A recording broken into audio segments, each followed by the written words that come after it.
오늘 본문은 종말론적인 신앙을 말씀하고 있는 본문이고요. 오늘 바울이 18절에서 이렇게 말씀합니다. 지금 우리가 경험하고 있는 고난들이 있지만 우리에게 나타날, 미래에 나타날 영광과는 비교할 수 없다. 이렇게 단언하고 있습니다. 그렇게 말할 수 있는 이유는 무엇일까요? 히브리서 11장 1절의 말씀에 보면 믿음은 바라는 것들의 실상이고 보지 못하는 것들의 증거라고 말씀하고 있습니다. 그러니까 이 말씀은 꼭 보이는 것만을 경험하는 건 아니라는 거예요.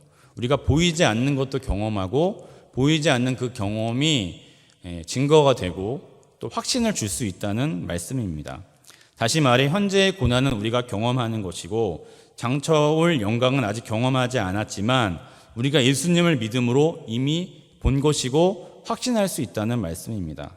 다시 18절의 말씀으로 돌아가서 우리가 고난을 이해하는 것은 어렵지 않습니다. 인간의 삶 속에서 고난은 항상 등장하고 경험하는 일이기 때문입니다. 그런데 오늘 본문에서 말씀하고 있는 고난은요, 인간뿐만이 아니라 하나님 창조하신 모든 피조물이 경험하고 있는 고난을 포함하고 있습니다. 인간이 경험하는 고난은 어떤 것이 있을까요? 그리스도인들에게는 종교적인 박해가 있을 것이고요. 일반적인 사람들에게는 질병이 있을 것이고 자연재해도 있을 것이고 관계적, 경제적, 환경적 어려움을 포함하고 있을 것입니다. 그리고 인간이 제외한 다른 피조물이 느끼는 고난은 어떤 것일까요? 그것은 인간의 원죄 때문에 발생되는 그 피조물들의 고통을 의미하고 있습니다. 그러니까 이제 바울의 신학 속에서는요, 인간의 원죄 속에서 다른 피조물들에게 물론 인간이기 때문에 선한 영향력도 주지만 원죄로 인하여 악한 영향력을 줄 수 있다라는 생각이 있었을 것입니다. 그리고 장차올 영광은요, 예수님의 다시 오심을 의미하고 있겠죠. 바울의 믿음은 필연적으로 발생되는 고난 가운데 우리가 해야 할 것은 예수님의 다시 오심, 그 영광을 바라고 기대하는 일이 최선이라는 것입니다. 우리 19절의 말씀 읽어보겠습니다. 19절의 말씀입니다. 시작. 피조물이 고대하는 바는 하나님의 아들들이 나타나는 것이니. 아멘. 그러니까 피조물이 고대하는 것, 여기서 말하는 피조물은 인간을 제외한 다른 피조물들을 의미하고 있고요. 그 피조물들이 회복되는 것은 하나님의 아들들이 나타나는 것이다. 하나님의 아들들이 나타날 때는 바로 예수님이 다시 오실 때를 의미하고 있는 거죠. 그러니까 인간은 인간 스스로 하나님께 구하고 또 자기 스스로 그 고난을 헤쳐나갈 방법들을 찾지만 인간 외에 다른 피조물들이 회복되는 방법은 예수님이 다시 오시는 그때 그 방법밖에 없다는 말씀입니다. 여러분, 우리가 인간으로 인한 환경의 파괴들을 경험하고 있죠. 근데 우리가 인간들이 아무리 노력해도 그것을 돌려놓기가 매우 어렵다는 것을 우리가 알 수가 있습니다. 다시 돌아가서 고난이 근본적으로 의미하는 것은 무엇일까요? 바로 온전하지 않음을 의미합니다. 바울이 계속해서 복음을 받아들였지만 율법 속에서 고민하고 어떤 자신의 죄의 어떤 노예였던 그 기억들 때문에 고민하고 그래서 고난받고 있는 그런 말씀들을 반복하고 있습니다. 이렇듯 우리는 이 땅을 살아가는 동안에 온전치 않음을 경험합니다. 쉬운 일이 하나도 없습니다. 코로나19 상황 속에서 사람들을 만나지 못하니까 어떻게 됩니까? 모든 기업들이나 모든 경제적 활동들을 할 수 없게 되잖아요. 그리고 엎친 데 덮친 격으로 자연재해가 일어나고 태풍도 일어나고 집중호우도 일어나는 속에서 계속된 어려움을 우리가 경험하고 있습니다. 이유는 알 수 없으나 계속해서 온전하지 않은 상황 속에 있습니다. 그런데 이 온전하지 않음은요, 어떤 특별한 경우가 아니더라도 환경적인 어떤 그런 특별한 경우가 아니더라도 우리 인간의 삶 속에서 항상 경험하지 않는 것이 바로 온전치 않음입니다.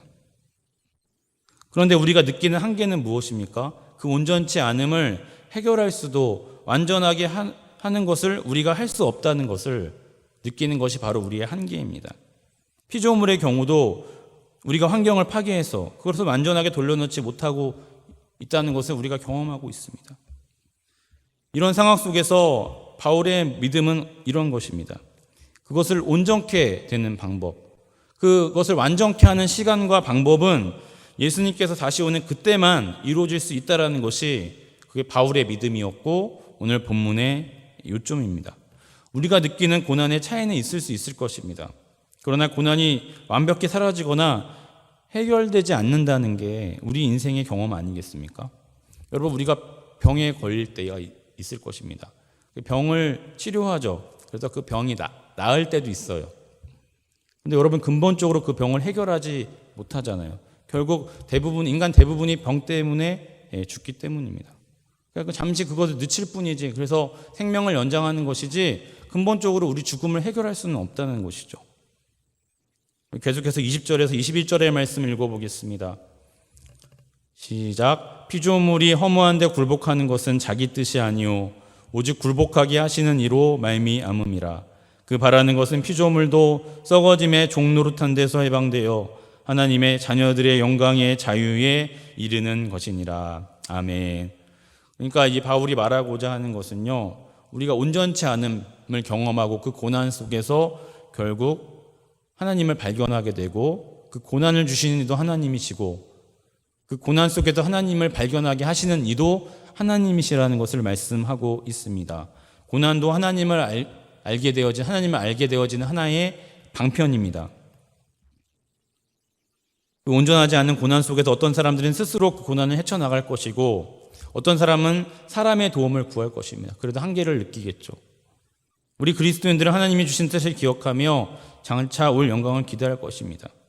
폴 스티븐스는 나이 듦의 신학이라는 책에서 나이 드는 것 자체가 영적인 체험이며 영적인 여정이라고 말하면서 모든 인간은 죽음 이후의 세계에 대해서 생각하고 결국 하나님께 집중하게 된다고 말합니다. 결국 이 말은요, 하나님께 굴복하고 새 에덴을 바라볼 때가 반드시 온다는 것이 바울의 믿음이었다라는 거예요. 그 믿음 속에서 우리는 자연스럽게 장차 올 영광을 바라볼 수 있게 되는 것입니다. 그 영광을 바라보는 것이 온전함을 회복하는 가장 첫 단계임을 기억하시기 바랍니다. 우리 22절, 23절의 말씀 한번 읽어보겠습니다. 시작. 피조물이 다 이제까지 함께 탄식하며 함께 고통을 겪고 있는 것을 우리가 아느니라. 그뿐 아니라 또한 우리 곧 성령의 처음 익은 열매를 받은 우리까지도 속으로 탄식하여 양자될 것 곧 우리의 몸의 속량을 기다리느니라. 아멘. 로마서를 묵상하는 우리들에게 하나님께서 원하시는 것은 무엇일까요? 그것은 바로 우리가 고난을 경험하고 항상 온전치 않음을 경험하지만 내 고난만 바라보지 말라는 거예요. 우리가 장차 올 영광을 기대하며 소망을 두지만 영적인 안목이 있다면 우리는 하나님을 알고 있어서 그 고난을 감내하지만 하나님을 몰라서 고통 속에 있는 사람들과 함께 그 고통을 분담하라는 것입니다. 그것이 예수 그리스도 십자가의 고난의 원리입니다. 십자가는 대신 지는 것이죠. 예수님께서 우리의 완전한 죽음을 해결하시기 위해서 그 고통을 십자가의 고난으로 해결해 주신 것입니다. 복음은 철저하게 우리보다는 타자를 향하라고 말씀하고 있습니다. 우리가 현재 당하고 있는 고난 속에서 우리만 힘들다고 말하고 다른 사람을 바라보고 있지 않는다면 그것은 아직 진정한 이웃사랑의 영성을 소유하고 있지 않다는 것입니다. 그래서 저는 그렇다면 우리가 어떻게 지금의 내 고난만 바라보지 않고 다른 사람들과 함께 분담할 수 있을까 하는 것들을 생각해 보았습니다. 지금 우리가 영상의 예배들을 드리고 있는데요. 그건 대면 예배를 드리지 못하는 하나의 방편이지만 한편으로 복음을 소개하고 말씀을 소개할 수 있는 좋은 기회라고 생각을 합니다. 또 좋은 통로라고 생각을 합니다. 유튜브의 알고리즘을 통해서 많은 교회들의 예배들이 또 설교들이 중계되고 있기 때문입니다. 그래서 우리가 그러한 설교 중에는 복음이 아닌 것도 있고 이단적인 것도 있고 복음적인 것도 있지만 우리가 그걸 분별하기 이전에 내가 다니고 있는 교회의 말씀들을 소개할 수 있는 기회가 있다는 것이죠. 코로나19 시대라는 어려운 상황 속에서 우리가 말씀으로 힘을 얻는 것 외에 또 우리가 할 수 있는 것은 무엇일까요? 영상이라는 통로를 통해서 하나님의 말씀을 소개하는 것입니다. 하나님의 말씀을 소개할 수 있는 우리 목동교회 성도님들 되시기를 바랍니다.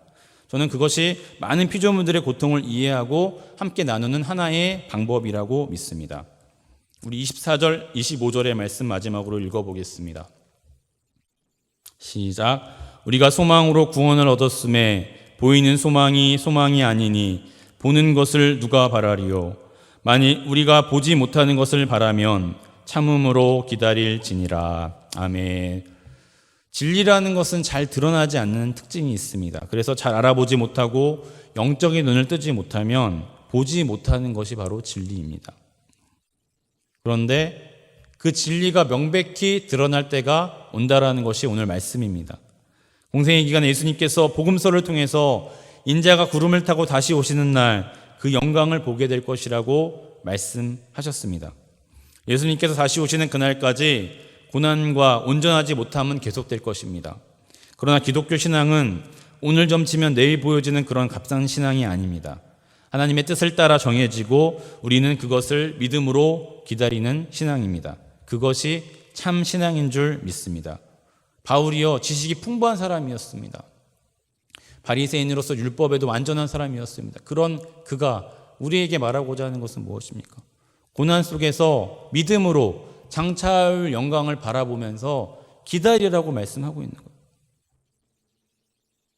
서로가 많은 어려움 속에 있지만 진리를 아시고 진리를 믿는다면 내게 주어진 고난만을 바라보는 것이 아니라 하나님을 모르는 고난 속에 있는 사람들의 고통을 이해하며 하나님의 말씀을 듣고 전하는 통로를 개척하시기 바랍니다. 또 오늘 말씀처럼 피조물의 고통을 이해하며 끝까지 믿음으로 기다리셔서 장차 예수님이 오시는 그때에 비교할 수 없는 영광을 맛보시는 저와 여러분들 다 되시기를 간절히 축원합니다. 기도하겠습니다. 사랑과 은혜가 충만하신 하나님 참으로 감사를 드립니다. 오늘 로마서 8장의 말씀을 통해서 우리가 고난 가운데 온전치 않음을 경험하지만 장차올 예수 그리스도를 기다리면서 그 영광을 믿음으로 기다리라고 말씀하고 있습니다. 또 우리의 고난만을 바라보는 것이 아니라 예수님께서 말씀하신 것처럼 다른 사람들의 고난도 바라보며 그 고난을 분담할 수 있는 방법들을 찾으라고 말씀합니다. 여러분, 대면 예배를 드리지 못한 상황 속에서 우리가 영상으로 예배 드리지만 영상의 예배 속에서 말씀을 묵상할 뿐만이 아니라 그 말씀을 복음을 모르는 사람들에게, 아직 하나님을 잘 모르는 사람들에게 증거하며 전할 수 있는 우리 목동교회 성도님들 될 수 있도록 도와주시옵소서. 코로나19 상황 속에서 하나님께서 도와주시기를 원합니다. 성령의 충만함으로 인도하여 주시고, 아버지 우리가 어려운 환경 가운데 있더라도 하나님 바라보며 의지하여서 하나님께서 내게 주신 말씀을 듣고 이해하고 진리를 바라보는 진정한 그리스도인들 다 될 수 있도록 축복하여 주시옵소서. 주님께서 끝날까지 우리와 함께하여 주실 줄 믿사오며 모든 기도 예수님의 이름으로 간절히 기도드렸습니다. 아멘.